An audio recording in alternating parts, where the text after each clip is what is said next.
Hello, lovely viewers. It's News Sports on GBC 24, Ghana's premier all news channel. It's a privilege getting the president of the Ghana Rugby Football Union, Mr. Herbert Mensah, for a chit chat. We saw the club championship 2016-2017 and climaxing at the Accra Sports Stadium. Looking at it again, how would you describe how it went this time around? Well, I think it went very well, but I think first of all, Theo, may I call you Theo? Yeah. Good. Then you call me Herbert. Okay. I have one rule in Ghana Rugby, that we don't use the term president. I think that it's a term that is overused, misused, and misunderstood.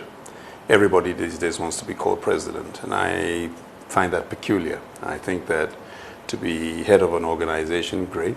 There may be global reasons to call international heads presidents, perhaps. But given that rugby is a game based on respect, it's based on teamwork, it's based upon cooperation, planning to success, working systems together. Management must work it with team managers, must work it with players. And the execution of it is done better than in football. Don't forget, I've been involved in football. So there's no reason for somebody to take the position that I am the president. It's a game that you rely on your teammates.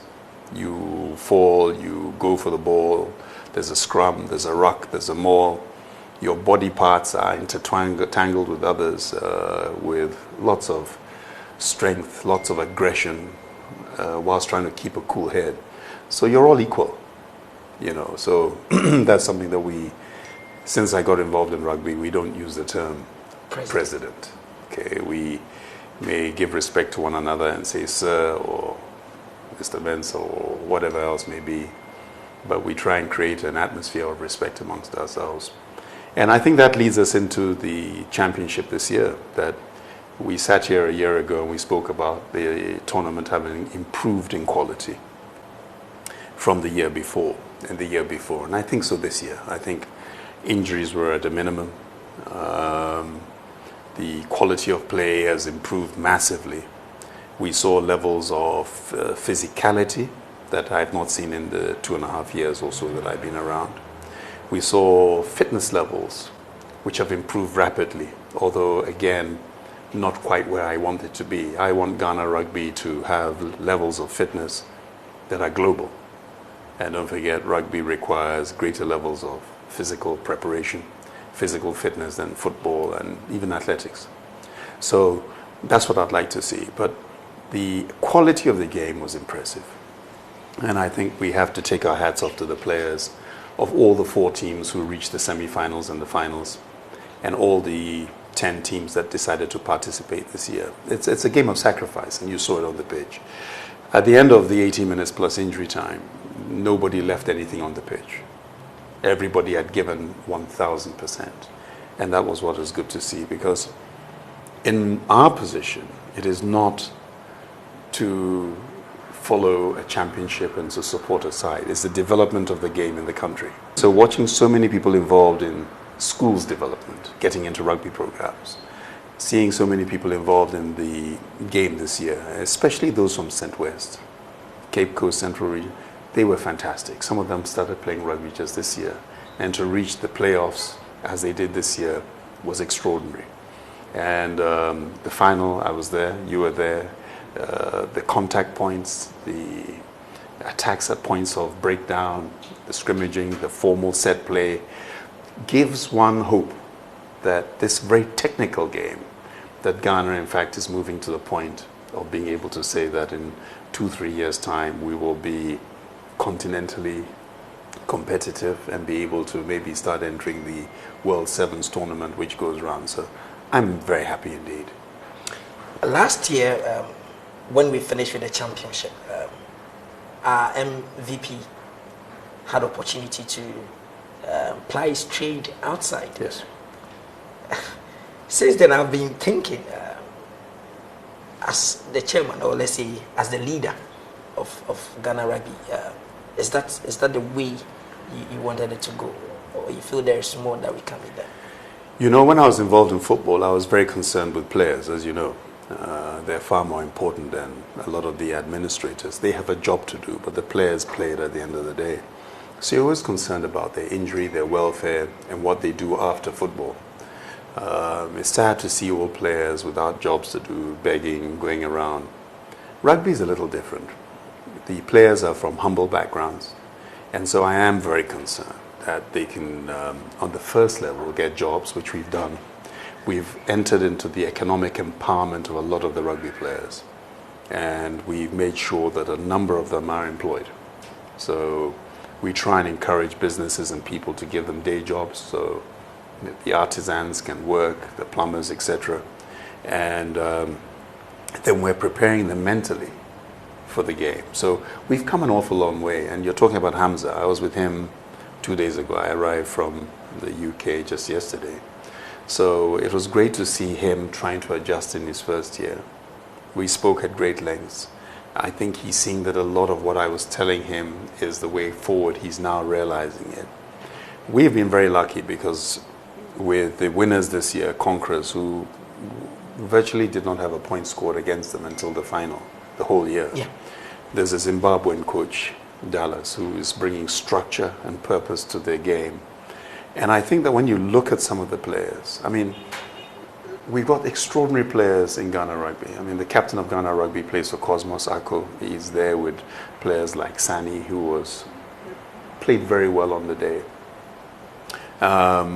Then when you come across to Conquerors, there are players who you would not have thought would have played so well on the day. So it's a whole team structure that made it work.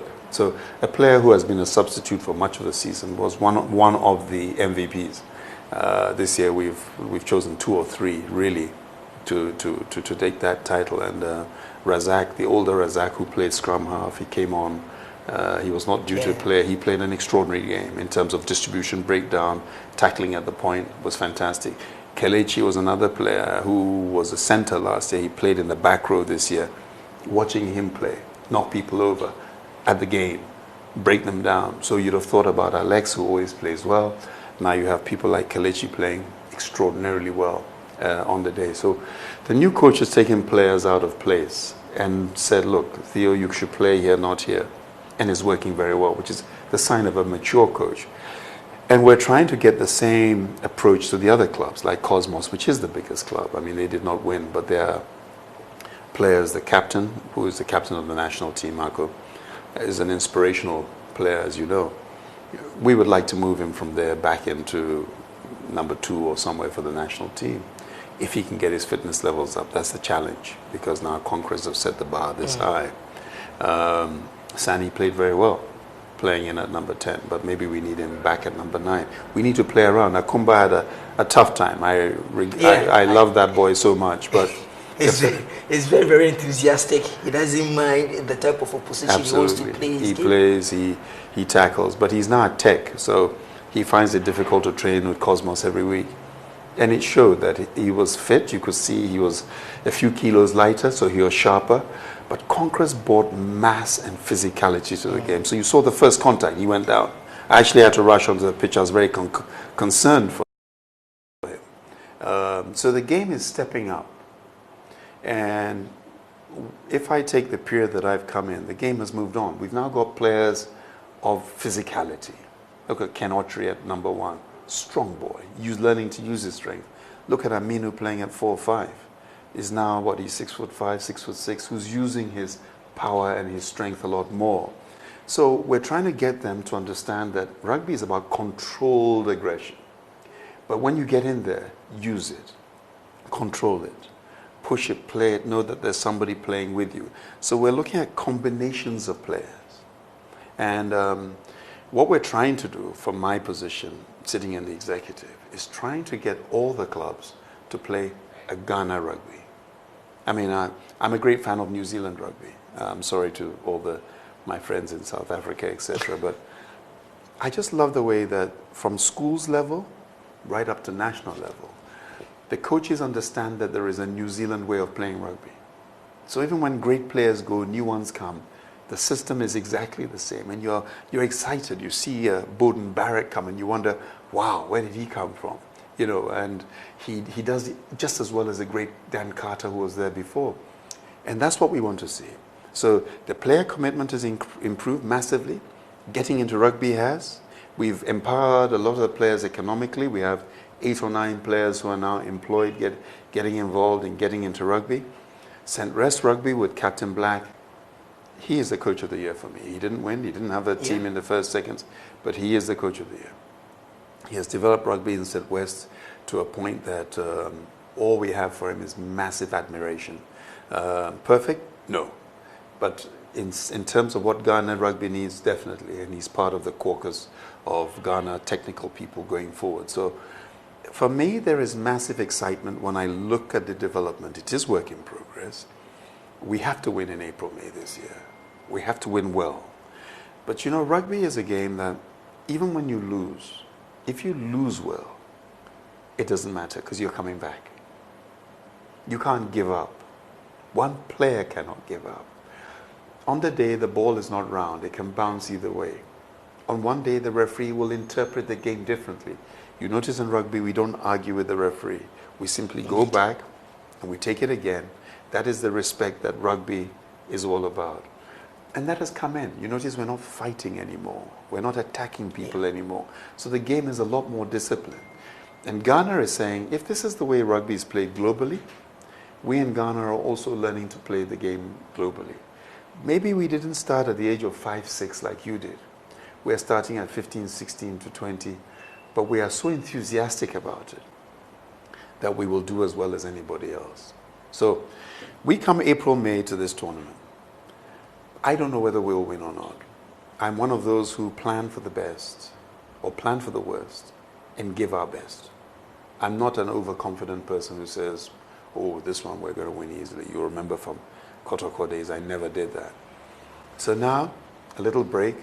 Then we're going to prepare with a large squad, with levels of fitness and physicality training, then come into technical training before the date.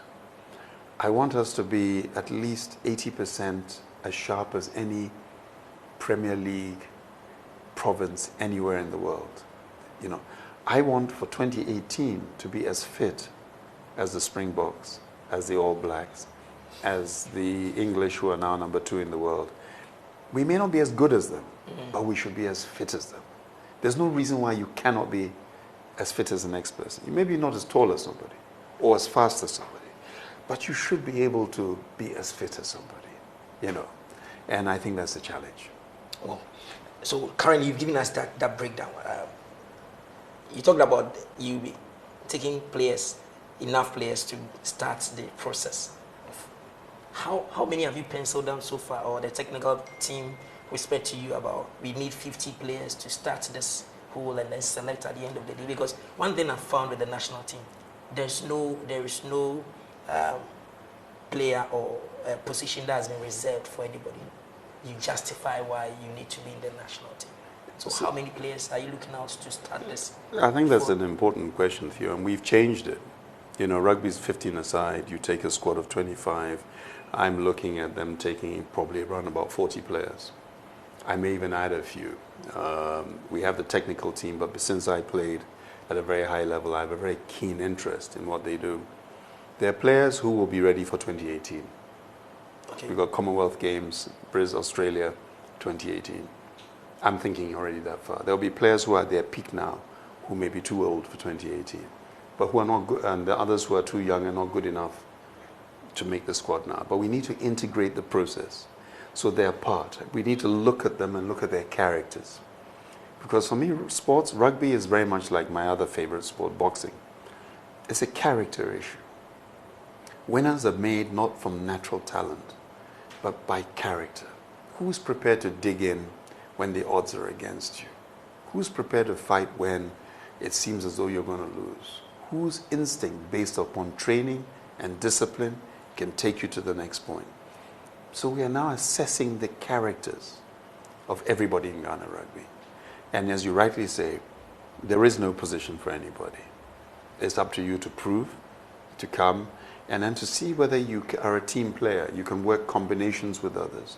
Because I'm looking very much at combinations, so that as we start assessing matches, you may see a player who is so good but is not playing, because maybe the combination with another player in relation to who we're going to play against means that we have a different approach.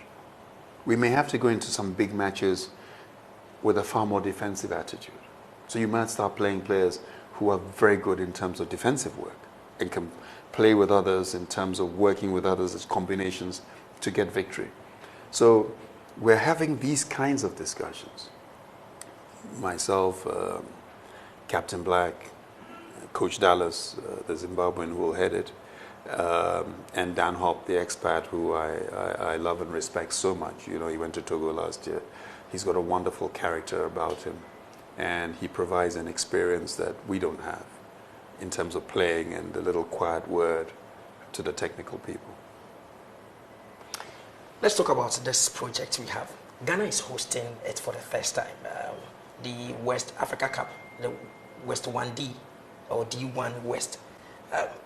In terms of the administrative work, where exactly has Ghana Rugby reached in terms of really telling the whole world? Because if the next biggest sport in the world is rugby, and in Africa, this is the first time this thing has been happening in Ghana. All attention, all eyes should be on Ghana. Administratively, where are we now, and before the D-Day comes, how are we going to position ourselves? I think you've asked a couple of very important questions. First, my predecessor had a West Africa tournament here in Ghana.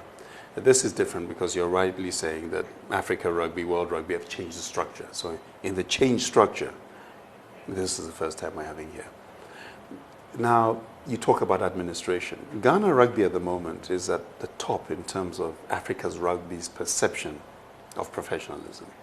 We use the right accounting systems in terms of the SAGE system that we use for them. In terms of compliance and governance, we are right on top. We have legal officers and lawyer Annie, Chester Annie, who sits down and works directly with the rules and guidance of World Rugby in terms of disciplinary issues. We have conformed in terms of what we're doing in terms of statistics and data for getting into rugby. And we've now employed a world-leading program, Scrum It program, to identify, to log every single activity and player that there is in Ghana Rugby. I think there's only 2 or 3 countries in the whole of Africa who are even attempting to use those systems. So administratively, we've set the bar to say that this is where we will reach one day. Let us set the bar at that level. And that's how we run our game here in Ghana. And Africa Rugby has sent all their people here. And they're amazed at what we're doing. And we need to take our hat off to Rian Malan, obviously, who's the key there. And the administrators. Don't forget the General Secretary is Bismarck in St. West. We also have people over here. We have Aziz, who's in charge of Gara here, Steve Noy, who's been the tournament commissioner. And they're working with a very good team of people to enhance the caliber, the quality of the game. And you rightly said, rugby is the second most popular sport in the world. So why is it that it is not really felt in Ghana? Why is it that there is no funding for it in Ghana? Why is it that successive governments have given absolutely nothing to the development of the game? Why is it that we are apathetic as a people to development, not only of rugby, obviously, but of minority sports? And I think that is a sad reality. This tournament will take place. The world's eyes will be on us. It'll be a great spectacle for those who are interested in rugby. For me, it's part of a process. Administratively, we must show that we can run things however big or however small. We must show that we understand the culture of rugby, so that goes out to anybody who's watching. And we send a message to the global world that this is just a step in a direction that we're taking. So you're part of a journey. And if you've seen where the journey started, where we're trying to go, it's come from a level, it's gone down a level, it's now rising up a level. Then it is that we start talking about Australia next year. We don't say, well, Ghana are going to get thrashed, and why are we even going? We're going to be competitive. We're going to represent Ghana. We're going to make Ghana and Africa proud, and we're going to be competitive. As we talk now, teams like Togo, Benin are also gearing up. It used to be 3. I don't know whether it's moved to 6, but are we likely to be hosting the rest of the block that maybe might not, because information some of us are taking is that they are finding it a little bit difficult. You're right. And we've been asked to take on others, which we are reticent to do. And why us? Why not anybody else? Because they know that we can do it. But even raising money for this is going to be an issue. And as you know, the NSA, government, GOC, have not been as forthcoming as we would have hoped they would be. With the change of government, we are hoping that there might be a better approach to minority sports, wearing the national jersey, serving the greater interests of Ghana. And we are working very closely trying to find out what the level of commitment is in that regard. But I know Africa Rugby would like us to do a lot more for the rest of the sub-region here in Ghana. I'm just not sure whether the government institutions are ready to take up the role that they should take in supporting us in this quest. I asked because of, again, funding, which is crucial. Ghana Rugby uses the stadium, but you have to pay to use it. And it's a national assignment, but you are being made to pay to use it. And so if you are hosting and you don't get any funding, it will be a little bit difficult. And I am not new to where rugby gets their funding from. And I'm asking, this being bigger, and we not being officially affiliated to the world body, or we've not gotten the membership status yet for us to get some funding or support from the international body. How do we intend putting our best foot forward and making sure that this tournament serves as a turning point for the whole of Africa in terms of rugby? I think that has always been the problem that we face, that we try and impress on the system to understand that there is an obligation, a moral obligation, an ethical obligation to provide for all sports. And you cannot ask people to wear the national jersey, represent the state, and then be absent from your responsibility. So that has been an ongoing battle, as you know, which we've been involved in, which I'll continue. I will not give up. It doesn't matter who is in power, because the most important thing are the people themselves, who play, who suffer, who hurt, who rejoice, and who are proud to represent fellow Ghanaians. So it is a major problem. It's a chicken and egg situation here, that not only ourselves, but I talk as a second biggest global sport, and different from a lot of other sports where individuals are involved. This is a massive team sport. That we have to find some solution as a nation, as people, to saying that everybody is different, and we are committed to the development, the health, the well-being, the civility of the nation. And that comes from sports. And we're not playing Ludo or Spa. We're buying jerseys, we're buying kit, we're training people, we're involved in transportation, we're hiring national coaches. You know, at some point in time, there has to be first a dialogue, because that means you respect us. Where there is no dialogue, then there is no respect, and there has not been any dialogue. So we have been disrespected since I got involved in rugby, by senior administrators who are happy to take public office but not to serve the people. And I'm hoping that level of, I'm not quite sure how to say it without offending people, but that level of personality changes. You know, Theo, at the end of the day, offer me a job. I cannot do the job. Then why take the job? Why take on jobs